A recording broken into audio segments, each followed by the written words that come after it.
Apuradísimo, pensando que, de hecho iba a empezar diciendo, es la primera vez que llego en mi vida 30 minutos tarde, pero resulta que al final no he sido el último en llegar. Bueno, me voy a presentar, mi nombre es Manuel Alejandro Cardenete, soy el viceconsejero de la Consejería de Turismo, Regeneración, Justicia y Administración Local, y algunas competencias más que no vienen en el nombre, pero no viene al caso, pero sí viene en el nombre dentro de las competencias de la Administración Local.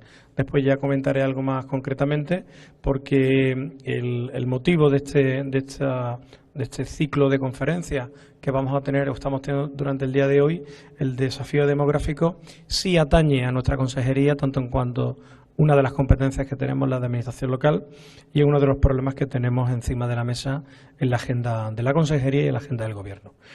Vamos a intentar, en principio esta sesión ponía el programa de 4 a 5 y media, no vamos a recuperar los 50 minutos enteros, pero sí vamos a alargar un poco la sesión para que, por deferencia, tanto a los que estáis ahí sentados como a los propios ponentes puedan desarrollar lo que nos querían o han venido a contarnos y que haya también un lugar al debate. ¿De acuerdo? Así que recuperamos al menos el 50% de la pérdida, la recuperaremos de forma que se vaya metiendo un poco en tiempo el resto de la tarde. Bueno, pues nos acompaña en la tarde de hoy, a mi izquierda está Javier, a mi izquierda, y no hablo de temas políticos, a mi izquierda y a mi derecha, sin entrar en detalle, se encuentra el profesor Javier Esparcia, catedrático de Análisis Geográfico Regional de la Universidad de Valencia y aparte es director de la cátedra AVANT de Antidespoblamiento del Instituto Universitario de Desarrollo Local de Valencia. A mi izquierda, a mi izquierda está don Javier. Pablo, todo lo tenía bien puesto. A mi izquierda está Pablo Dols, que es jefe del Servicio de Estrategia Estrategia Territorial del Gobierno de Aragón. Y a mi derecha sí está don Javier Albizu Iribe, que es jefe de gabinete de la Consejería de Urbanismo del Ayuntamiento de Zaragoza, que como comentaba con él, se llaman consejerías y no el término consejería que utilizamos nosotros en el gobierno andaluz. Y finalmente, a mi extrema derecha se encuentra don Miguel Martínez, de nuevo sin entrar en detalle, Torné, que es asesor externo de áreas escasamente pobladas del sur de Europa. En principio, todos los ponentes me han pedido que quieren, al menos la primera intervención, hacerla desde el atril, con apoyo de visual alguno, otros no, y después sí estaremos sentados un poco abriendo el debate y entiendo que incluso podremos abrir el debate a la sala. Pues por lo tanto, don Javier Esparza, profesor Esparcia, puede tomar la palabra. Si veo que se alarga mucho, le daré un toque, ¿vale? Entre 10 y 15 minutos máximo, ¿vale? Bien, pues buenas tardes a todos. ¿Se oye ahora? Más o menos. Buenas tardes a todos y, bueno, quiero empezar obviamente agradeciendo a los organizadores que me hayan invitado, especialmente a Luis y a Félix, con los que me une una muy buena amistad desde hace tiempo. Bien, pues esta mañana yo creo que se ha hablado de demografía, pero a mí me gustaría cambiar un poco la perspectiva y hablar más desde las zonas rurales desfavorecidas, es decir, desde la ruralidad, para introducir el tema de la despoblación. Algunas de las cuestiones que yo tenía previstas se han comentado y quiero felicitar también al presidente de la Junta, porque buena parte de su intervención, en gran parte, es lo que yo voy a contar. Y, bueno, lo felicito porque ha interiorizado al menos el discurso que yo comparto. Hace unas semanas publiqué un pequeño articulito sobre diferentes elementos clave para hablar de despoblación. Hablaba de la natalidad y la fecundidad y recibí algunas críticas, porque desde colegas ruralistas me decían, para hablar de despoblación lo fundamental es hablar de que la gente se va. Y yo no estoy del todo de acuerdo. Entonces, me gustaría contextualizar un poco el tema de la despoblación. Pero la primera cuestión, y en esta mesa redonda, se llama ruralidad y despoblación, entre el riesgo y la oportunidad. Pues entonces, 2 o 3 pinceladas sobre la cuestión de la ruralidad. Bueno, obviamente ruralidad no es un término homogéneo. Al contrario, hay diversidad de territorios rurales y probablemente España es uno de los países con mayor diversidad rural en la Unión Europea. Como bien sabéis, y se ha comentado en gran parte esta mañana, disculpad con esto. Bueno, pues en España, obviamente, tras los años 60 y 70, donde se produce la modernización de la agricultura tradicional, hay como mínimo 2 grandes tendencias. La de aquellas áreas que son capaces de adaptarse a esos procesos de modernización y cambios, y aquellas otras que no pueden adaptarse y que entran en un declive económico, un declive social, un declive demográfico. Bueno, esa tipología de dos grandes áreas obviamente puede completarse con bastante más detalle, pero vamos a simplificarlo y hablar de tres grandes áreas, aquellas que son las zonas perdedoras, entre comillas, si queréis, que son esas zonas desfavorecidas, que se llaman así en la terminología de la Unión Europea o de parte de los documentos de la Unión Europea, que son las que han padecido ese proceso de declive económico, social y demográfico que comentábamos. Otras zonas mucho más dinámicas, entre las que está, y tenemos muy cerca el Valle del Guadalquivir, algunos otros valles y el litoral mediterráneo. Y tenemos unas zonas intermedias, de las que en parte también se ha hablado esta mañana y hemos visto algunos mapas que en realidad hacen referencia a esas zonas intermedias que están a mitad de camino entre las grandes áreas urbanas o capitales provinciales y las zonas rurales desfavorecidas o, como se denomina en la terminología anglosajona, remotas. Bueno, pues pese a la simplificación, no es excesivamente complejo reconocer estos tres grandes tipos de áreas a lo largo y ancho de la geografía española, también en Andalucía. Andalucía es un buen ejemplo donde están presentes estos tres grandes tipos de áreas. Bueno, pues si este es el marco de la ruralidad, que obviamente está simplificado, yo creo que para hablar de despoblación hay al menos dos grandes dimensiones. Una dimensión demográfica, que en parte se ha comentado esta mañana, y una dimensión territorial, de la que se ha hablado menos y que voy a insistir un poco más. En cuanto a la dimensión demográfica, obviamente estamos ante un reto demográfico, un reto que a mí, por una de las cuestiones que se me ha criticado, es que yo he hablado de un reto nacional. Es decir, no se trata solo de un reto de las áreas rurales desfavorecidas, es un reto nacional. ¿Y por qué? Esta mañana hemos tenido datos, gráficos, valoraciones muy completas sobre por qué estamos ante este reto nacional. Por lo tanto, la despoblación, desde mi punto de vista, no es, o es primero y principalmente, un problema demográfico nacional. Se habla de drama demográfico y que al menos va a continuar durante los próximos 15 años. ¿En qué consiste este drama demográfico? Bueno, estamos en un círculo vicioso, diría yo, del declive demográfico, con saldos vegetativos, se ha pasado de saldos vegetativos positivos a saldos vegetativos negativos desde hace algunos años. Como consecuencia del envejecimiento ha aumentado la mortalidad. En el 2017 se ha alcanzado la tasa más alta, la tasa bruta más alta desde el año 1941 y bueno, y esto continuará siendo elevada hasta que no desaparezcamos la generación del baby boom, ¿no?, que estamos aquí presentes algunos de ellos. Bueno, también se ha hablado de la esperanza de vida, pero no va a paliar la elevada mortalidad. En estos momentos, como también se ha dicho, España es el tercer país en cuanto a esperanza de vida, tras Japón y Suiza. Bueno, hay un problema, por lo tanto, en torno a la natalidad. Es decir, cuando hablamos de despoblación no es solo que la gente se va, es que hay mucha menos gente, cada vez hay menos gente, especialmente en las áreas rurales remotas o desfavorecidas, como le queramos denominar. Y en este contexto, la inmigración es un elemento que compensa los saldos vegetativos negativos en el conjunto del país y en algunos casos concretos también. Han habido diferentes fases, pero en cualquier caso lo importante es que en estos momentos, después del impacto negativo de la crisis económica, ha habido una recuperación de saldos positivos desde 2016, en gran parte por la creación de empleo, en menor medida por la reagrupación familiar. Bueno, el caso es que ahí tenemos 330.000 personas en el año 2018 y que en gran parte derivan de la inmigración.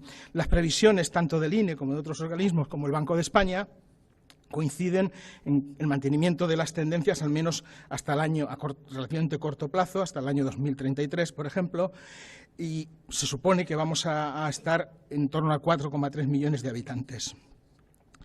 ¿Qué ha pasado con los flujos interprovinciales? También se comentaba esta mañana, y hacia las áreas desfavorecidas. Bueno, el impacto de la crisis económica supuso una reducción al menos de en torno a un tercio desde el año 2018, con una creciente proporción de población nacional y, por lo tanto, menor de población extranjera. Del 80% se pasa al 66% en población nacional. Y, obviamente, la población extranjera que participa en esos flujos interprovinciales y que eventualmente podían localizarse en áreas rurales desfavorecidas, obviamente desciende. Bueno, aún así, las perspectivas globalmente para el conjunto del país son positivas, tanto en flujos externos como en flujos interprovinciales, y que van a continuar compensando esa baja natalidad, especialmente en estas zonas rurales, pero los efectos van a ser también muy limitados en lo que se refiere exclusivamente y específicamente a las áreas rurales desfavorecidas. Por lo tanto, la inmigración puede constituir una contribución significativa a un problema estructural y son parte de la solución, como también he escrito, pero no son la solución, no constituyen la solución. Y aquí hay dos grandes retos. Por un lado, que las estrategias locales contra la despoblación favorezcan la presencia de inmigrantes y, en segundo lugar, que esas estrategias locales contemplen y consigan, como condición necesaria y obviamente no suficiente, la integración social y la articulación de esta población inmigrante con la sociedad local, como muy bien han analizado y han abordado especialistas como Rosario San Pedro y Luis Camarero. Pero la despoblación tiene otra dimensión que no es solo demográfica, natalidad y flujos migratorios, sino una dimensión territorial, que a mí me interesa especialmente destacar. Y por eso ya no hablamos tanto, o no solo de despoblación, sino de despoblamiento. Son dos conceptos diferentes que a veces se utilizan indistintamente de manera incorrecta. Es decir, la despoblación es en gran parte también una cuestión territorial. ¿Qué es lo que está ocurriendo? Bueno, pues estamos ante un sistema de núcleos de población, de ocupación del territorio, que proviene de la Edad Media, de la Reconquista incluso, dependiendo de las áreas. Ese sistema de núcleos depende o responde a las tecnologías de esos momentos, a los medios de transporte del momento, al sistema de transporte del momento, a la movilidad del momento y, obviamente, en estos momentos, en la actualidad, después de varios siglos, la tecnología, el sistema de transporte, la movilidad es muy diferente. Con lo cual, se producen desajustes y, por lo tanto, no nos debe de extrañar en absoluto qué es lo que está ocurriendo. Es decir, porque parte de ese despoblamiento, de ese proceso de despoblamiento, responde a ese desajuste. Entonces, por eso, yo sí que quiero hablar de esas zonas rurales desfavorecidas o regiones o áreas perdedoras, entre comillas. Algunos datos que yo creo que son esclarecedores, en parte se han comentado. En el 24% del territorio andaluz, por ejemplo, vive solo un 3% de la población. Y esto supone el 42% de las entidades administrativas de municipios. Es decir, son municipios, en su mayor parte, de menos de 2.000 habitantes. Esta mañana me ha llamado la atención que se calificaban como zonas rurales los de menos de 5.000 habitantes. Bueno, en el interior de la Comunidad Valenciana, por ejemplo, y yo supongo que mis compañeros de Teruel, un municipio con 5.000 habitantes damos saltos de alegría. Es decir, que para nosotros allí, con 2.000, 2.500 habitantes, es una cabecera comarcal, por ejemplo. En cualquier caso, entonces, pero en Andalucía esa es la situación. En ese mismo segmento demográfico, por ejemplo, en el conjunto nacional la situación es parcialmente diferente. El 55% del territorio vive el 6% de la población y tenemos un 73% de los municipios. Con lo cual, como muy bien se señalaba esta mañana, hay una cuestión, un tema a analizar, que es la planta administrativa, el sistema municipal. Obviamente está consagrado en la Constitución, pero con relación a estas zonas rurales hay que repensarlo para mejorar la eficacia de este sistema. Pero bueno, no es el tema de debate en estos momentos, pero ahí está viendo los datos. En estos municipios la densidad media, en el caso andaluz, es de algo menos de 14 habitantes por kilómetro cuadrado, menos de 10 habitantes en el conjunto nacional. Recordemos que, como comentarán a mis compañeros, en la Unión Europea considera 12,5 el límite por debajo del cual estamos ante áreas en peligro de despoblamiento o en situación de grave despoblamiento. En todo caso, hay muy baja densidad de ocupación del territorio en una cuarta parte de Andalucía y más de la mitad en el conjunto nacional. La situación no es tan grave en Andalucía, pero una cuarta parte. Y aquí hay desequilibrios muy importantes, desequilibrios en la disponibilidad de infraestructuras, desequilibrios en la dotación de equipamientos, en la dotación de servicios públicos. ¿Y todo esto qué supone? Supone una presión sobre los presupuestos públicos, una presión que implica costes comparativamente más elevados a la hora de prestar esos servicios en esas áreas, llamémosles, de baja densidad demográfica. Hay algunas preguntas que a veces no nos atrevemos a plantear o al menos a responder con la necesaria honestidad, creo yo. Yo me pregunto, ¿cuál es o cuál debe ser el compromiso social con estos territorios de baja o muy baja densidad demográfica? ¿En qué se ha de traducir ese compromiso social? A todos se nos llena la boca diciendo que deben de tener unos servicios equiparables a los que tienen los ciudadanos de las zonas urbanas. Es una cuestión de justicia social, totalmente de acuerdo. Pero a la hora de la verdad, cuando analizamos los presupuestos, yo no veo que eso se traduzca realmente en que sea algo serio. Y me sigo preguntando, ¿hasta dónde debe llegar entonces el esfuerzo para que esa justicia social, que en principio nadie discute, el principio, bueno, hasta que eso se traduzca también en una verdadera justicia territorial? ¿Y qué esfuerzo estamos dispuestos a hacer cada sociedad, nuestra sociedad, para hacer llegar esa justicia social a todo el territorio y de qué manera? Y bueno, más allá de los discursos, a veces vacíos, la verdad, o cargados incluso de demagogia, de que todos los ciudadanos tienen los mismos derechos ahí donde se encuentren y que los poderes públicos y las administraciones públicas pues, bueno, van a trabajar para que todos los ciudadanos tengan los mismos servicios, etcétera, etcétera. Profesor Esparcia, 5 minutos. 5 minutos. Entonces, yo creo que hay dudas de que realmente estemos convencidos de que eso es así. Es decir, lo decimos, lo escribimos, pero nadie se atreve a plantear que hay dificultades para que eso sea así. Teníamos el plan de 300 megas en todas las zonas rurales, después hemos tenido planes similares y, bueno, la verdad es que es realmente difícil que eso llegue a materializarse incluso con los avances que se están produciendo con la actual Estrategia Nacional para el Reto Demográfico. Y bueno, algunas comunidades, de hecho, se están planteando, incluso de manera casi explícita, el debate de, se denomina, mantener abiertos los municipios o núcleos más pequeños. Es decir, se está reconociendo que las administraciones públicas no pueden garantizar ese nivel de servicios equiparable, a veces ni siquiera suficiente, a los ciudadanos que viven o residen en estas zonas, en estas áreas rurales de baja densidad. Por lo tanto, la situación es bastante difícil, es compleja y es muy difícil mantener la sostenibilidad del sistema de poblamiento. Ese es el reto que tenemos, mantener la sostenibilidad del sistema de poblamiento. Y creo que esto no es posible en todos los casos. Probablemente en Andalucía no exista ese problema. Ayer mismo en el periódico de mi comunidad autónoma me sacaban una noticia donde decía que yo estoy no a favor, pero bueno, que no eran viables los municipios de menos de 200 habitantes en nuestra comunidad. Bueno, no es exactamente eso así, pero ese debate yo creo que hay que discutirlo y en la Castilla y León el mismo vicepresidente lo ha planteado también. No digo que esté a favor, ni muchísimo menos, y insisto en que todos los ciudadanos tienen ese derecho. Para ir acabando, vamos a lo importante, algunas cuestiones importantes. Entonces, creo que hay que superar planteamientos que parten o bien de la ignorancia o bien incluso de posiciones hipócritas, y aunque estén cargados de buenas intenciones, y plantearnos cómo podemos, y realmente qué esfuerzo estamos dispuestos a hacer para aspirar a la sostenibilidad de una parte del territorio y que la sociedad civil, sus representantes, tomen decisiones valientes. ¿Qué parte del territorio, del sistema de poblamiento, tienen problemas graves, irresolubles de sostenibilidad demográfica, de sostenibilidad económica, de sostenibilidad social, que los hagan no viables o no sostenibles, al menos a medio y largo plazo, como residencia permanente de la población? Otra cuestión es que muchos de estos núcleos pueden tener otras funciones, como pueden ser núcleos turísticos, o núcleos de fines de semana, núcleos vacacionales, etcétera. Eso es otra cuestión. Estamos hablando de núcleos como residencia permanente. Y tenemos que plantearnos, y voy a saltarme algunas cuestiones, yo utilizo un concepto que es el de la línea de defensa. La línea de defensa, es decir, ¿dónde está la línea de defensa? Creo que es una cuestión de ordenación del territorio y de decisión política.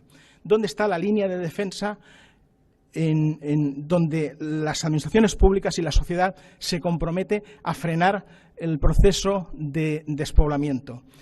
Está muy bien lo que se ha planteado esta mañana, porque se ha visto que se perdía población en los pequeños núcleos, pero a veces han aparecido ciudades intermedias, se ha utilizado esa expresión, que son pequeñas ciudades, efectivamente.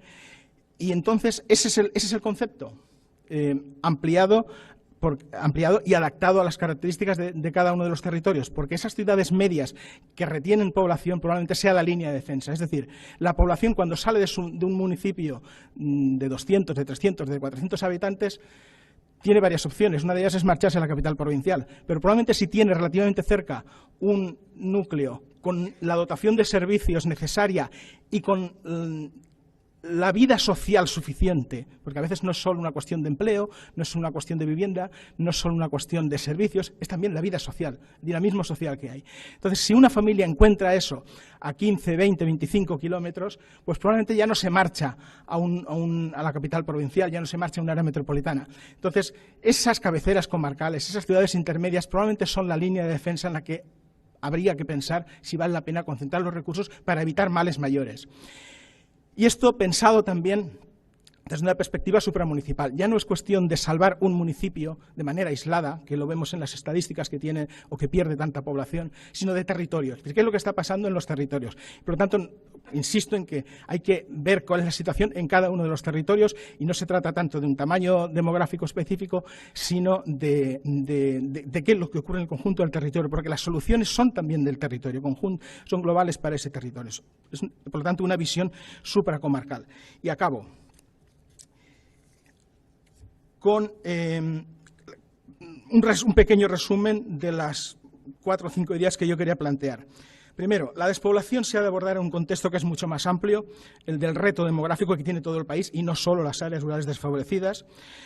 Respecto de la inmigración, que a veces se dice que es una solución, bien, tiene efectos limitados como solución a un problema estructural, pero puede contribuir localmente a paliar el despoblamiento. La despoblación en las áreas rurales de baja densidad constituye un reto demográfico, pero también un reto territorial, y esto me gustaría enfatizarlo, es muy importante. No todo el sistema de poblamiento es igualmente sostenible. Una parte de este está en situación crítica y con perspectivas muy negativas, y por lo tanto en las estrategias de ordenación del territorio es necesario definir con claridad cuál es esa línea de defensa frente al despoblamiento. La despoblación, y otra idea importante, la despoblación es compatible con la sostenibilidad del territorio. ¿Por qué? Pues porque si tenemos en cuenta las pautas de movilidad, las posibilidades de movilidad de la población, más los métodos innovadores, por ejemplo, en la gestión que favorecen la disociación trabajo-residencia, ¿esto qué implica? Que hay territorios rurales de baja densidad en los que puede que se estén despoblando, pero lo importante ahí es mantener actividades. Y esto lo ha planteado hace ya algún tiempo un colega, Eduardo Moyano, y creo que tiene toda la razón. Es decir, el territorio es sostenible mientras hayan actividades. Por lo tanto, todas aquellas actividades, insisto en que incluso perdiendo población o admitiendo que se pierda población. ¿Por qué? Porque la población puede gestionar y puede mantener esas actividades viviendo fuera. Maestros, médicos, guardas forestales, agentes ambientales, etcétera, son profesionales que yo esta semana he estado hablando con algunos de ellos, dicen, no, yo prefiero vivir fuera y vivo fuera porque tengo vida social, porque tengo mis amigos, no me importa desplazarme 40, 50, 60 minutos al día, voy al trabajo y vuelvo a mi casa. Entonces, eso es un mal menor. Obviamente sería mejor que estuviesen en el territorio, y acabo. Pero mientras mantengamos esas actividades, ese territorio es vivo. Y yo creo que las soluciones pasan por fomentar actividades diversas, innovadoras, integradas, articuladas, que se complementen entre sí.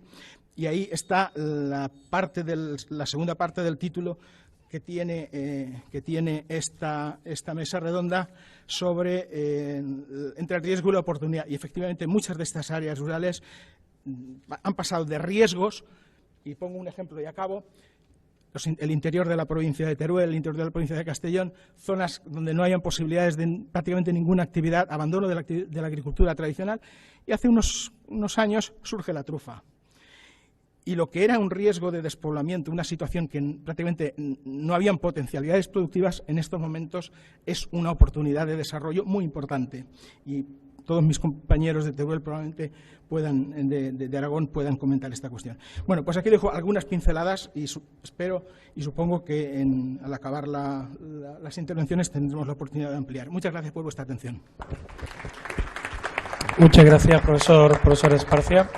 Y efectivamente, sí, sin ánimo de continuidad, para que pueda dar lugar a una primera ronda y después ya poder este tema de la despoblación. Es verdad que se ha reflexionado en esta tarde de que los casos son diferentes. Yo creo que se ha puesto aquí encima de la mesa casos como el de Teruel, que creo que es diferente a la problemática que podemos tener en Andalucía, en cada una de nuestras provincias, aunque haya un fondo común.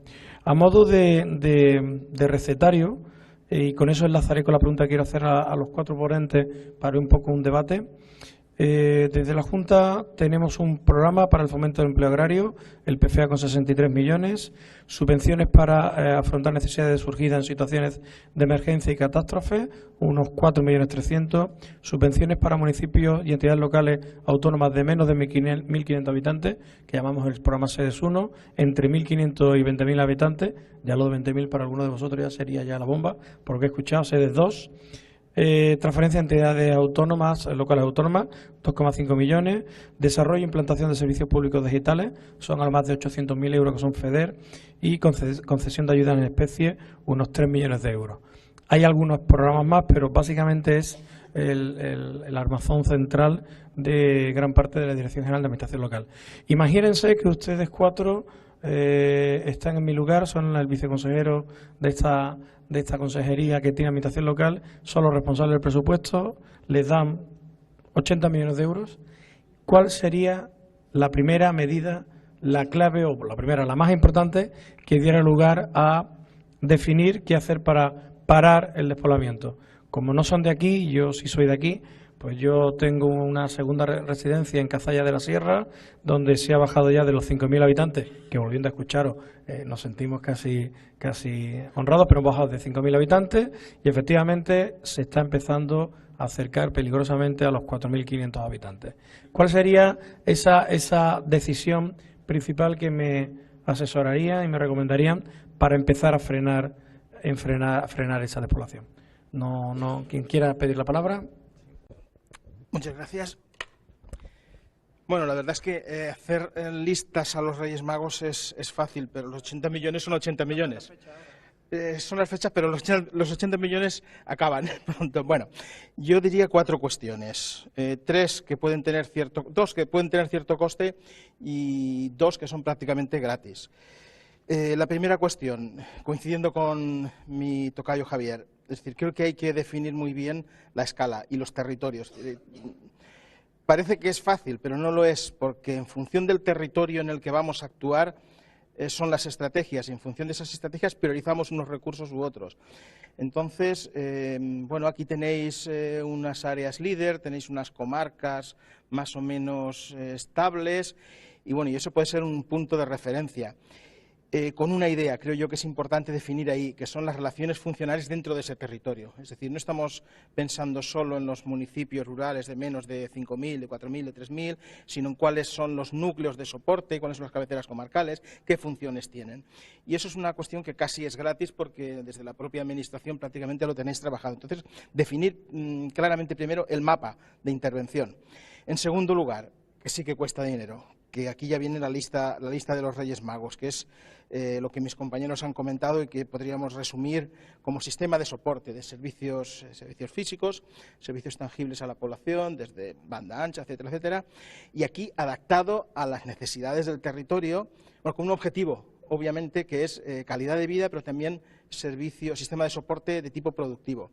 Y aquí adaptado bien, hablando de servicios físicos, en municipios donde efectivamente pueden localizarse en función de esa definición de territorio que hemos dicho previamente, o bien, no tanto en Andalucía, pero por ejemplo en Aragón y en partes del interior de la Comunidad Valenciana sí que es importante, servicios móviles a veces, es decir, no podemos mantener o no se puede mantener una tienda abierta, pero entonces pues necesitamos apoyar comercio móvil, por ejemplo, o no tenemos suficiente con las líneas regulares de transporte porque es una vez al día y al horario que le conviene a la compañía, y necesitamos probablemente pues taxis rurales, taxis multiservicios. Entonces hay que ver en cada una de esos territorios cómo se adaptan esos servicios. En tercer lugar, yo creo que es fundamental el emprendimiento, es decir, y añadiría, le pondría un calificativo, el emprendimiento colectivo. Yo ahora, por ejemplo, en la Diputación de mi provincia, desde el Gobierno provincial, me han pedido que colabore con ellos y que les asesore. Lo primero que les he dicho, me han dicho, tenemos cierto dinero. Lo primero que les he dicho es que, bueno, una de las líneas, apoyar al emprendimiento. Pero algo que yo aprendí y que me llamó mucho la atención, y creo que tenían toda la razón en Gran Bretaña visitando zonas rurales, fue la acción colectiva. Lo que allí vi, fuimos a hablar con empresarios y demás, y yo creía que eran problemas de mi inglés, porque veía que la persona en cuestión que llevaba el dinero o que llevaba la posibilidad de dar dinero les decía que no, que o trabajaban juntos o aquello no salía adelante. Efectivamente, después le pregunté y me lo confirmó y me dijo que no, que allí las ayudas estaban condicionadas a que hubiese una acción colectiva, como mínimo de 2 emprendedores. Entonces mi consejo sería favorecer el emprendimiento y, si es posible, emprendimiento colectivo, o favoreciendo especialmente el emprendimiento colectivo. ¿Dónde ese emprendimiento colectivo? Obviamente, si se localiza en las zonas rurales, cuanto más interiores, cuanto más problemáticas y cuanto más necesitadas, mejor. Pero si no es así, en las zonas más próximas posibles, que a veces son esas cabeceras comarcales de 5.000, 6.000, 7.000 habitantes, en el caso de Andalucía, y de otros tamaños demográficos, en el caso de las Castillas o de Aragón, en la Comunidad Valenciana. Y por último, lo que es gratuito, y yo creo que es fundamental también, son varias medidas baratas.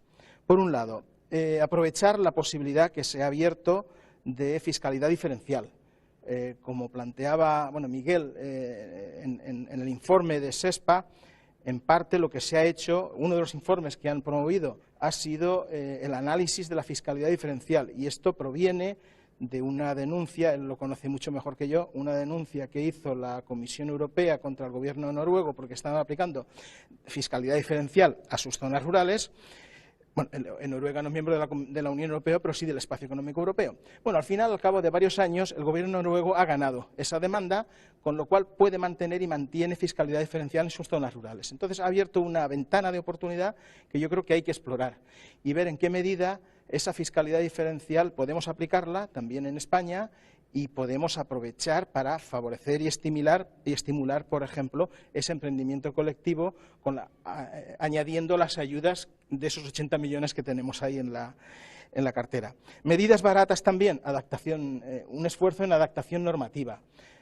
En parte creo que ha salido esta mañana, o no sé si ha sido aquí en el público o en los corrillos, pero los pequeños municipios tienen problemas de aplicación de la misma normativa, que es la misma exactamente para todos, sea el municipio de 5.000 habitantes o de 200.000. Y eso es una grave dificultad para los pequeños municipios. Entonces yo creo que hay que hacer un esfuerzo. Y ahí también hace falta esa discriminación positiva desde el punto de vista normativo. Hay que adaptar la normativa a la situación y a las condiciones de los pequeños municipios y de las áreas rurales. Y, en tercer lugar, yo creo que no es una medida, pero sí tenemos que reflexionar. Hemos coincidido, yo creo que todos, en este sistema que tenemos administrativo de los municipios, y solo quiero comentaros un ejemplo que lo he vivido hace unos días en Letonia. Allí, a principios de mes, me comentaban, pues estamos estudiando agrupación municipal para hacer más eficaz y eficiente el sistema. Y digo, sí, pero ¿a dónde queréis llegar? Y digo, sí, queremos llegar a un tamaño óptimo de municipio. ¿Os imagináis cuál es su tamaño óptimo de municipio al que quieren llegar?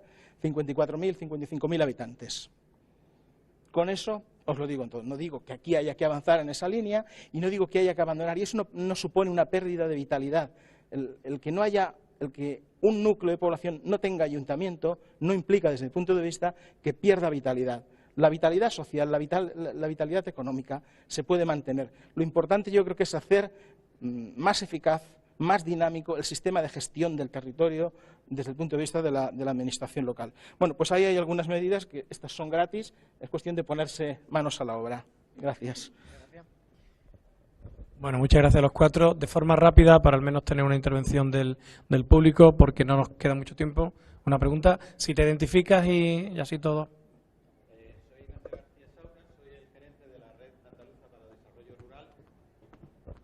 Vengo trabajando con Javier Esparza desde hace bastantes años.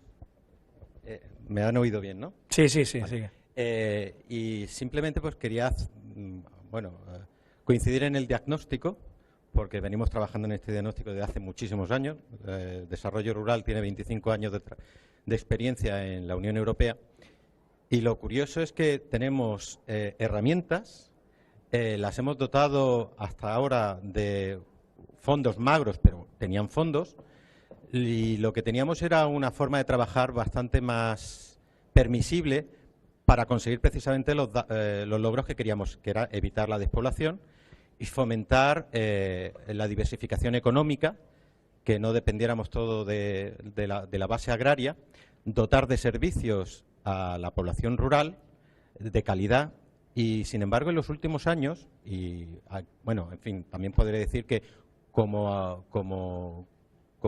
input añadido, los proyectos que se han hecho en estos 25 años de vigencia del programa LEADER han sido por consenso de todas las fuerzas políticas del territorio, y eso es muy destacable en los momentos actuales. Y, sin embargo, esta herramienta que la Unión Europea dice que se tiene que potenciar y que así viene recogido en los reglamentos, a la hora de trasladarlo a las comunidades autónomas ocurre todo lo contrario.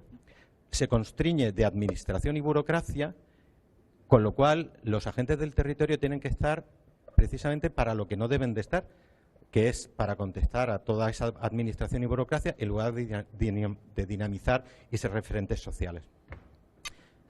Nosotros, desde hace mucho tiempo, además, creemos también que no deberíamos de estar en agricultura, que probablemente lo propio sería estar en presidencia o en economía.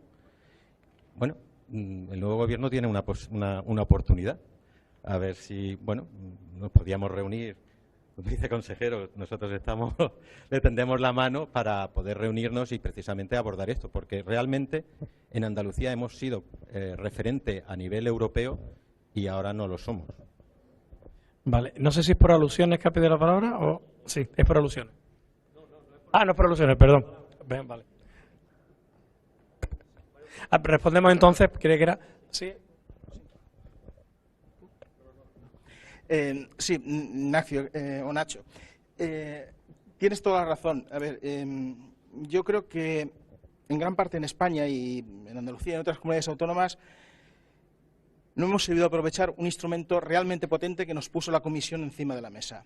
Lo hemos desaprovechado, dilapidado.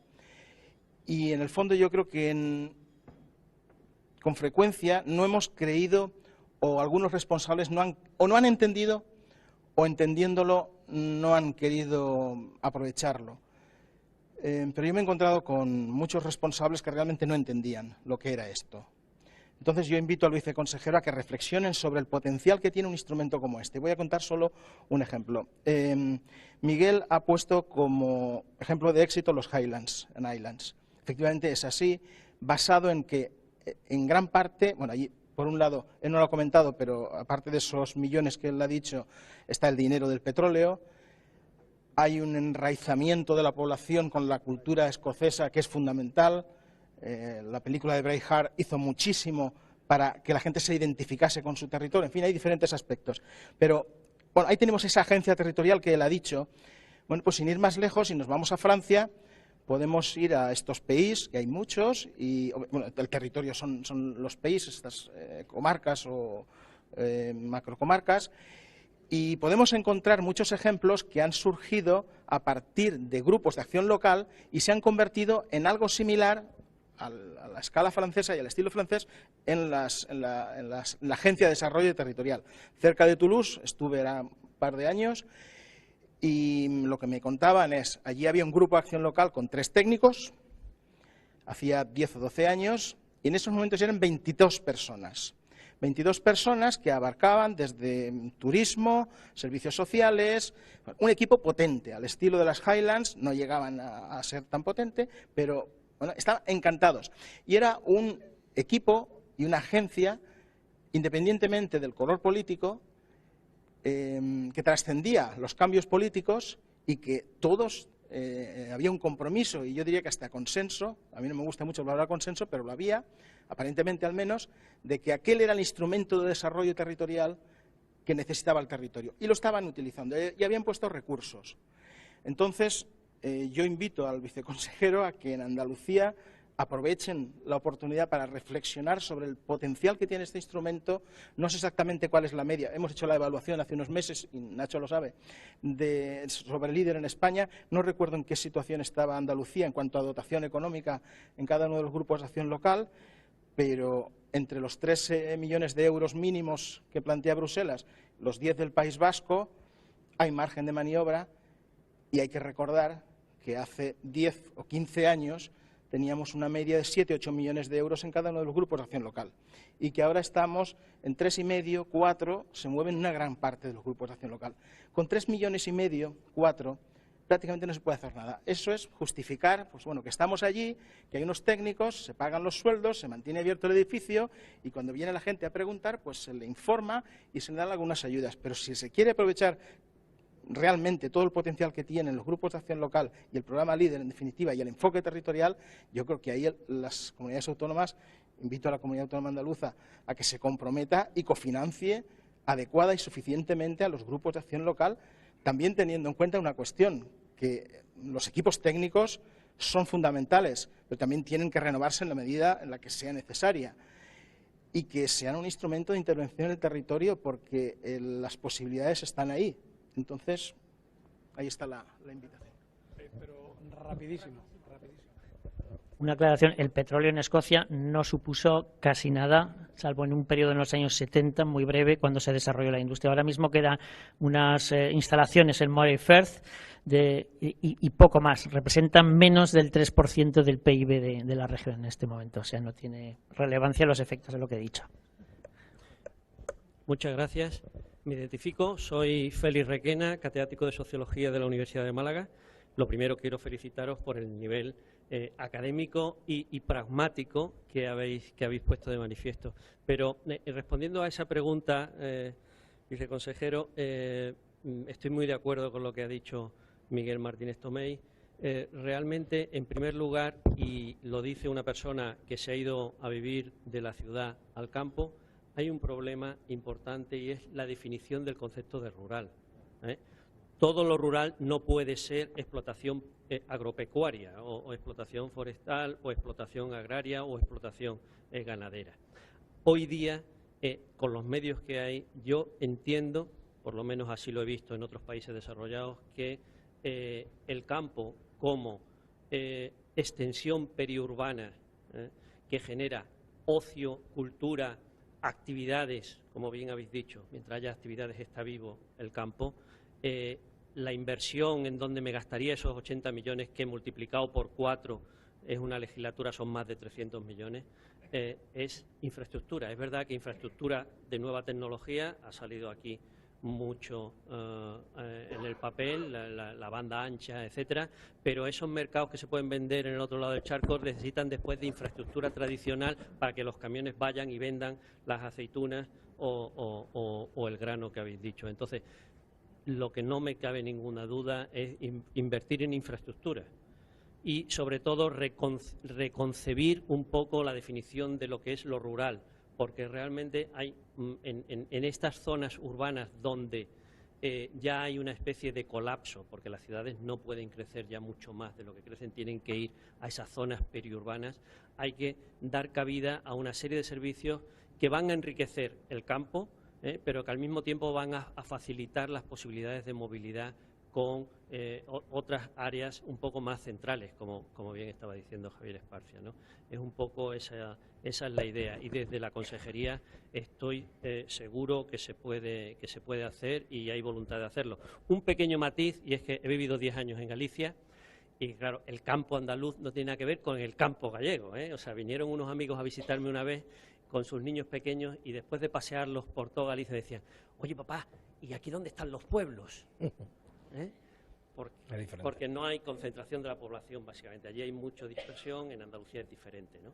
Pero en cualquier caso hay que repensar la concepción de lo rural si queremos realmente desarrollar estas zonas, ¿no? No puede ser que tenga que ser explotaciones agrarias exclusivamente. Muchas gracias. Bueno, muchas gracias. ¿Hay otra pregunta?